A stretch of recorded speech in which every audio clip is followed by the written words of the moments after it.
Alright, Solo Banff Gaming, like, sub, all that fun stuff. Appreciate it. Alright, so today we're going to talk about talents. Alright, so um, there's definitely some that you can avoid. One or two that I wish I wouldn't have taken. And, but most of them are pretty decent. So there's 10, 20, 36, 40, 48 total that you can get. And there's only 36 that you can acquire. So that means that you're going to have to make some tough choices, and some of them aren't that tough. So let's start with the absolute no's. Okay.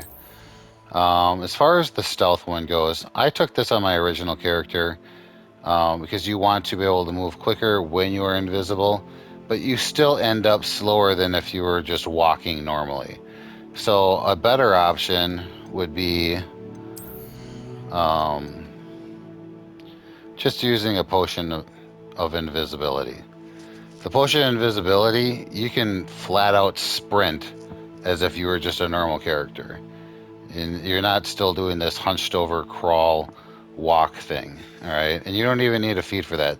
That one in the room of requirement there, that's literally just to make the potion last longer. All right. Um, so if the very few times that you're actually going to be using the stealth, in my personal opinion, unless you're going for a 100% absolute stealth build, it's a waste of all four of these are a waste. But let's go over them just so you can talk about them a little bit. All right, enemy's ability to detect you is reduced.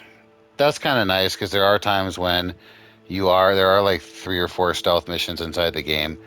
It is kind of nice to have that flexibility to be able to get a little bit closer to them. Um, but is it worth spending one of your valuable talents on it? Absolutely not. This one I just talked about, human demi guys. So yeah, it's kind of nice to quote unquote sprint, but you're not really going that much faster. So if you really want to move faster while you're invisible, just take the invisibility potion, and then you don't even have to worry about it. So that's a waste. I wish I wouldn't have taken that. I didn't know that you didn't move that fast, or I wouldn't have taken it. Sense of secrecy 2. All right. NAB's ability to detect you is reduced. So this is just basically the same thing. It's just a little bit improved. Um, yeah, I don't think that you need it. Personally, my game style, I'd rather go in there and blast the shit out of them. It's kind of nice to do 1 or 2 missions where you sneak around. And even though I'd rather go in and blast the crap out of people, I did enjoy trying to go and sneak around and have some fun with it, but nothing that I'm going to waste a point on. And then Perfectus Totalist Mastery. This is okay, but it has some flaws. So like here it's showing you taking out 2 people, but literally if you're just like a pencil width away on the other side of that guy, you're not only are you not going to affect that person, but they're most likely going to be alerted to your presence, and then you have to fight them anyway. So I don't think that this one is worth it unless they increase the range. If they increase the range on it, yeah, that's probably worth it at that point. All right, let's talk about some of the other ones that are almost no-goes. Now, I've seen some powerful builds with the plants. Okay. Um, it's not my playstyle. I think they're a little slow. I'd rather be slinging spells. I like that ability of going in there and dodging and countering and breaking shields. I love that. I think they did an excellent job with that system. The plants are not my cup of tea. That's not to say that you can't be successful with a plant build. I've seen a couple of different builds. They're very powerful. It's just not my play style. But if you are in that plant mode and you do like that option, these are definitely worth it. I've seen a number of videos where these are worth it if that's your play style. But if it's not your play style to go in there with plants, don't bother. It's not my play style, so I didn't bother. Out of this column, there's 3 that I wish I would have taken. Now, I'm not a big potion guy either, especially because they don't last that long. However, with these ones, they'll last a little bit longer. Okay. So the Endurance potion is really good. This is going to make you invulnerable to all attacks. I just dodge around, so it's not the end of the world for me. Very rarely do I take damage, unless I get surprised by something. But it's still a nice backup. It lasts an okay amount of time. Um, I wish I would have taken this in one or two fights, but that's another thing. If you're only taking it for the one or two fights in the game that are super hard, you probably don't need it. But I would have still rather taken that than a few of the other ones I'll talk about in the next section. The other ones that I did find out about this one. This is the very last one that I took on this character, and I kind of wish I would have taken it out earlier. This one does maximum attack damage and ability to break enemy shields.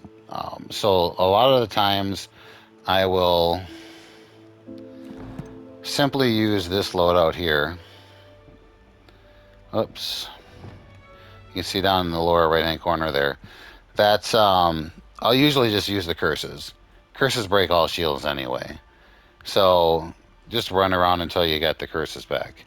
Um, but anyway, let's go back and talk about this a little bit more because I do think that it's valuable. I wouldn't have mind having that in a couple of fights, especially when I'm doing the battle arenas and the dark arts. Especially a couple of times when you're battling hordes of bandits inside their camp. But for the most part, you can deal with it. I didn't have it at all when I was dealing with all of those encounters. I literally took this one after I completed the entire campaign. So you can get by without it, but it still would have been kind of cool to have. The other one is the Focus Potion Potency. I've seen some videos on this, and I wish that I would have had this because this literally will extend the spell range and just keep giving you your cooldowns will go super quick. You'll regain them, and whenever you damage somebody, it resets it. So the potion just basically lasts for the entire length of the combat. So I wish I would have known about that one. I would have taken that one for sure too. Runners up, I never really liked the Thunder Brew potency. I mean, if you like it, it's really cool. This one does a lot of extra damage, but I didn't end up liking that whole route of potions in general, and I didn't like the whole entire Thunder Brew potion. I did a couple of them. It wasn't my cup of tea, but if it is your cup of tea, this one is a take. If not, don't worry about it. Now, I also brewed a couple of potions of invisibility, never used one of them through the whole entire campaign.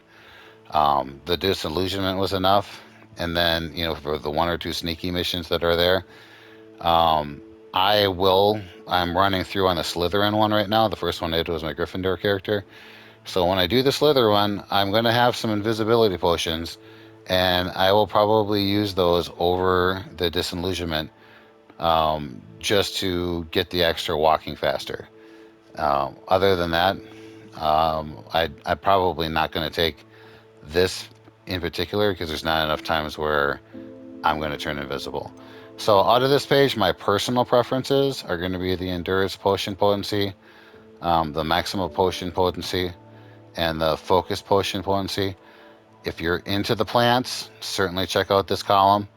If you want stealth missions and you have the resources to brew potions, this is going to be a better option for you than a lot of the stuff inside the stealth column. All right, let's talk about the other ones. Let's start with spells. Now, know your strengths, okay? I probably would have not taken Depulso Mastery.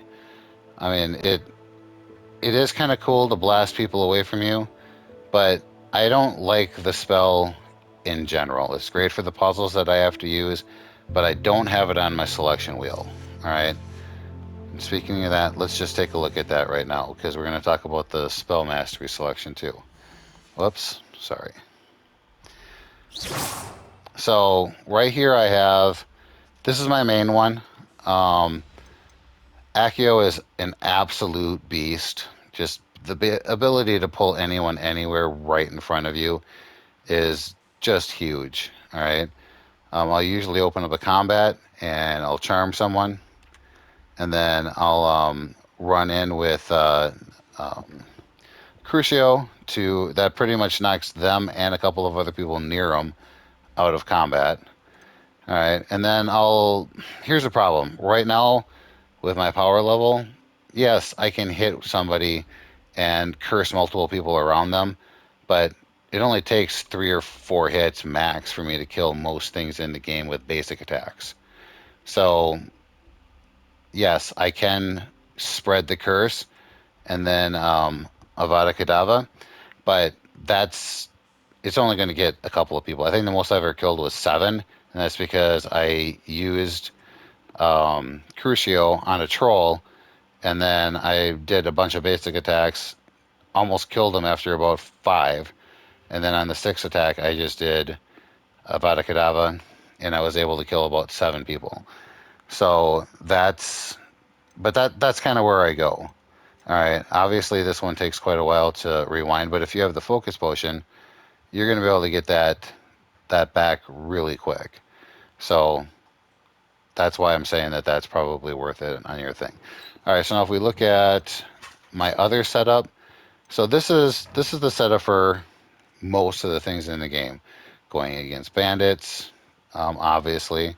Um, doesn't work so well against undead and spiders. So undead and spiders, here we go, because this is going to be any spiders that get close.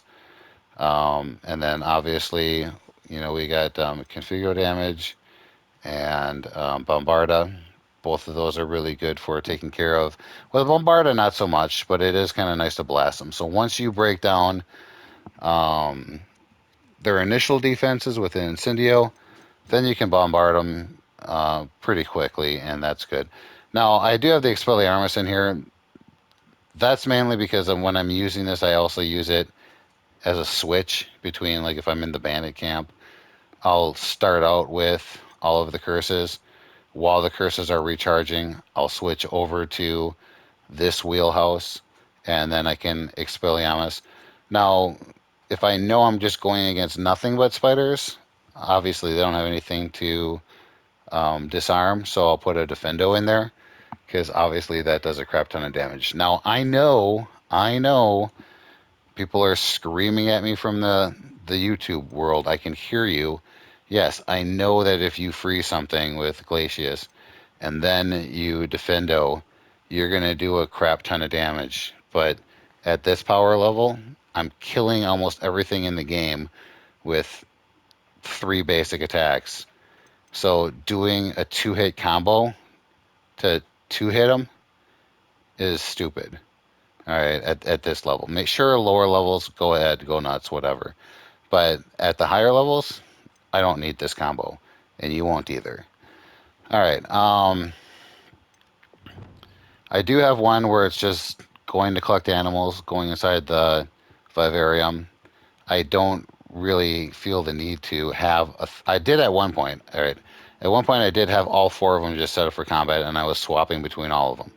It's overkill. All right. So I do have one for, because this one was set up just basically because I was just recently updating the vivarium. So I ended up having this one set up as a utility for the vivarium, this one for, this one for the vivarium, this one for cleaning out the rumor requirement, because I ended up um, pimping that out. But I did have one where it was literally this, push, pull, spin, plop them down. It's just overkill because the basic attacks are killing everybody in 3 or 4 hits anyway. So pulling somebody near you and then getting a couple of basic attacks on them pretty much will kill anything in the game.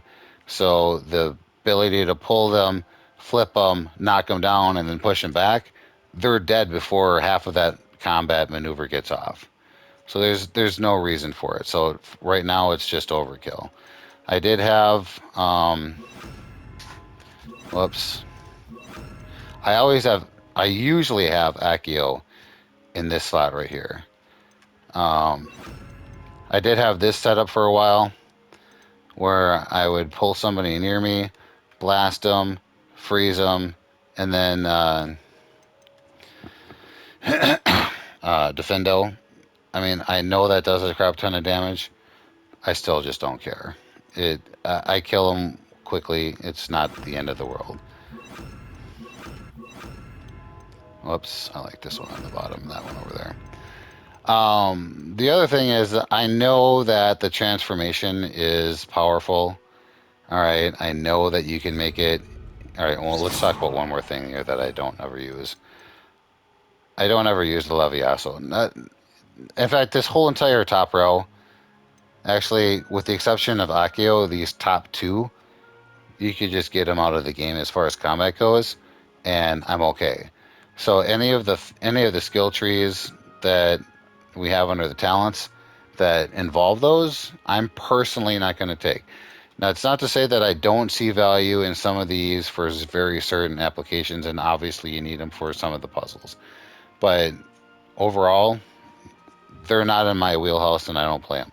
So I know that you can turn people into exploding barrels and shoot them back at other people and kill a massive amount of people, but it involves a little bit of setup, and I'd rather just get in there and curse some people and smack the shit out of them. So let's go back into talents. And of course, that's just my playstyle. Um, Obviously, if you are of the mindset, and here it is right here, transformation mastery.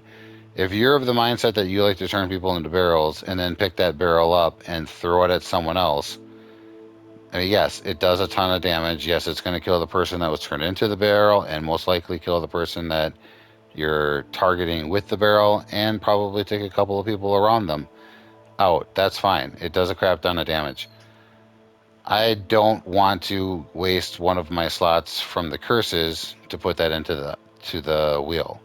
And as far as the fire one, I guess I could put it there instead of the Spelliamus. It wouldn't be the end of the world, but I don't know. All right, so personally, I probably am not going to take this one again when I do the Slytherin. I'm definitely not going to take this one. It's just not. I don't use Descendo. I had it in there for a while. I used all of these spells for a number of levels, trying to figure out which ones I really liked and which ones I really hated. I just never used this one. And same with Depulso Mastery. So these three right here, my personal opinion, I won't use them. Now, I do have a couple of friends who are playing right now, and they do the Transformation Mastery. They do love it. Um, and it is hilarious. It is hilarious to turn someone into a barrel and shove it at somebody. But so if that's the way that you want to play, obviously take it. But for me personally, these three are no-goes. So the Glacius Mastery, obviously I don't play the Glacius all that much. I tried to make it work in combat. I would just kill things too quickly. And I know that's a horrible problem to have. But by the time you free something, and then you defendo right through them, I mean, you can do the same thing with a number of basic attacks once you get up towards level 40. So unless you're just trying to do a super ultra powerful build for no reason whatsoever, I mean, you can, if you're worried about a troll, you can use your ancient magic to kill a troll. So to have a 2-hit combo, it's just redundant. So this one right here is probably a no-go for me personally. I don't really. I do have the Confingo Mastery. I probably will take this, but it's going to be one of the later picks, just because I don't really use it except for against spiders and undead. So I'm probably going to hold off on that one. It can be pretty good though. For the same reasons that I'm not going to take the Glacius Mastery. I'm not going to take the Levioso Mastery. I do have it on this character, but or if I do take it, I'll take it late. But I don't go around levitating people. I much rather would go in. Sorry, not Depulso. Accio, somebody closer to me, and knock them out of the game or fire at them than do any type of Leviaso. So this is probably a no-go. This whole column is probably a no-go for me. Or at the very least, they're going to be taken last. All right. Accio Mastery is an absolute must. You're going to use that so much in combat. So, and even outside of combat, but I would just take that. The Incendio Mastery I would take too. when I build the builds for taking on the spiders and taking on the undead, you want to hit multiple of them at once. You want to roll into that area, smack them with the Incendio Mastery, break all their shields down, and then just blast the crap out of them. I do use Defendo Mastery quite a bit, so I wouldn't mind taking this one again. I do sometimes put in Expelliarmus in there, so it kind of depends on where I'm going with it, but I'd probably take that. And I'd probably take the Bombardment Mastery as well. So these three, and actually from here, personally, when I do the Slytherin one, I'm going to probably take Bombardment Mastery, the Defendo Mastery, the Incendio Mastery, and the Accio Mastery. All right, let's get back to Dark Arts. All right. So I went through the whole entire campaign on hard mode with none of these selected. I picked this one up at level 39 when the campaign was over. Okay. So you don't need these. The potions heal you enough on their own, and you can drink like 30 of them in 1 second. So you don't have to worry about it, you know. But they're nice to have, but they're definitely not ones that you need to take right away. I've seen a number of videos where people are saying that these three are a waste. Spell knowledge 1, 2, and 3. I think that these are very helpful. In combat, you can swap between a number of loadouts. If you're of the mindset that you just absolutely, positively, without a doubt, don't want to, don't mind going in and every time you need a new spell, picking that spell, sure, don't take them. But it's such a quality of life thing to have that it's just, in my opinion, I don't care. These are going to be some of the first ones that I pick every single time without exception. At least enough to get 2 different loadouts, if not 3. But I'm definitely unlock spell knowledge 3 on all of my characters for sure. Stupefy mastery, yes, definitely I'm going to take this. So I'm just going down the whole trees in each column. And then Stupefy expertise at level 22, yes. So I'm going to personally take all of these.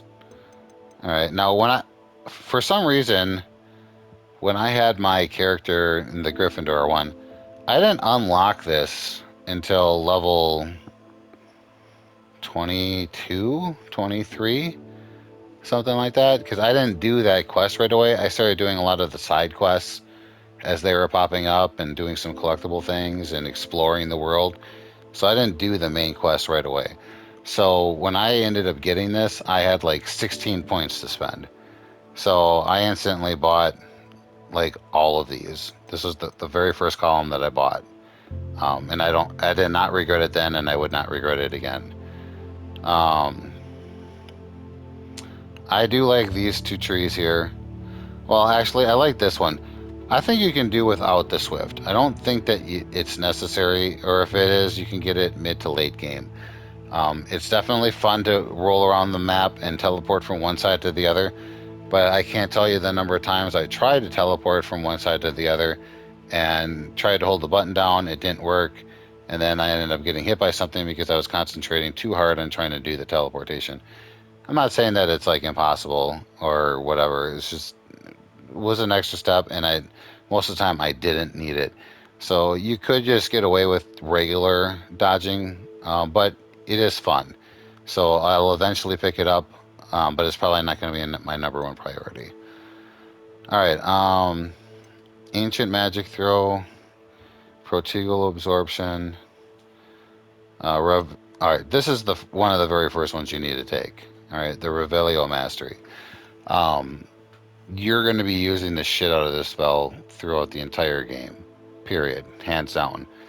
The number of times that you're going to walk into a room in Revelio is insane, and you're going to want to be able to see as much as you can. So this is probably the number 1 pick that you should get on your character when it's available.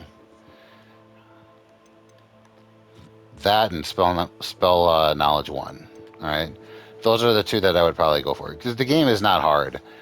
I'm actually going to do a run on a Hufflepuff where I don't choose any of these spell trees at all, and I'm going to use all the basic gear that you come with the game, and I'm going to complete the whole entire game without any special gear and without any talents because I think that I can do it. So we'll see how that goes. All right, Protego expertise and Protego mastery. So all the Protego ones are really good. You're going to be blocking stuff all the time with your shield, and all these extra benefits that you get adding to your ancient magic, which we'll talk about that in a second. Sending projectiles back at enemies and damaging blasts at enemy shields. You're going to be doing that as well all the time. I mean, the number of times that you're going to be using your Protego is almost as much as you're going to be doing Revelio. Now, the other one that I really like here is anything that has to do with the Ancient Magic Meter. And the Ancient Magic Meter is really insane. I love the Ancient Magic that they have in here.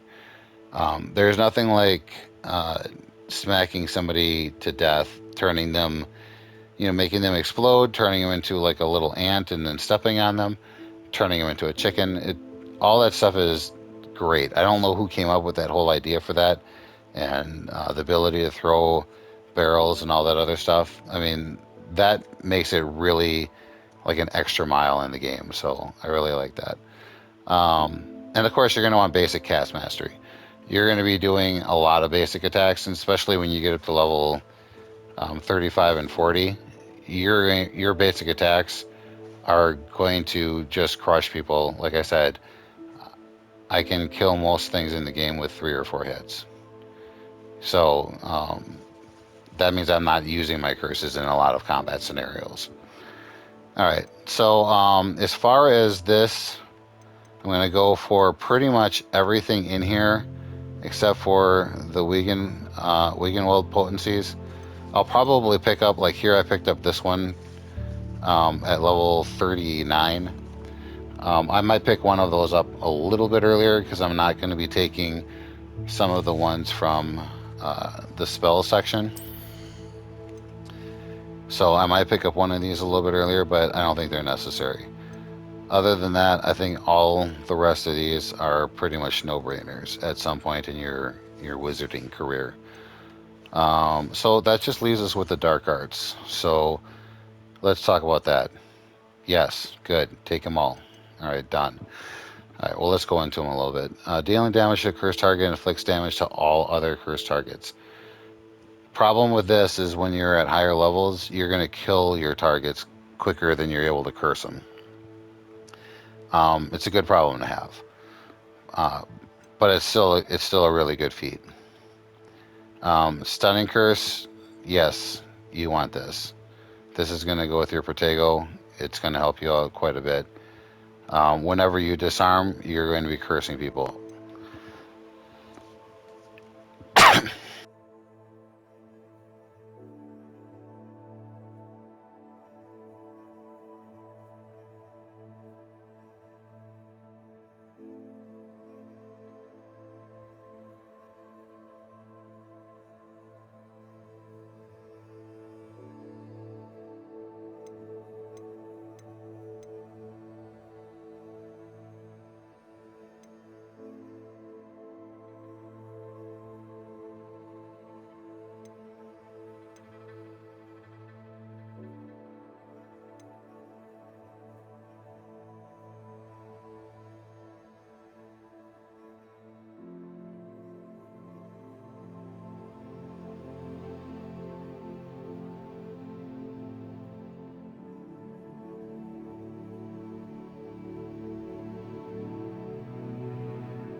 Oops. Sorry, I muted myself for a second. So I'm going to use these 4. All right. Maybe 5. So there's 4, 8 there. So it's 12.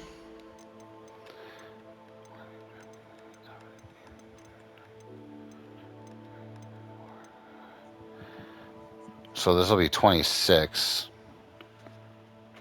Now let's just call it 28 because we'll eventually get these. All right.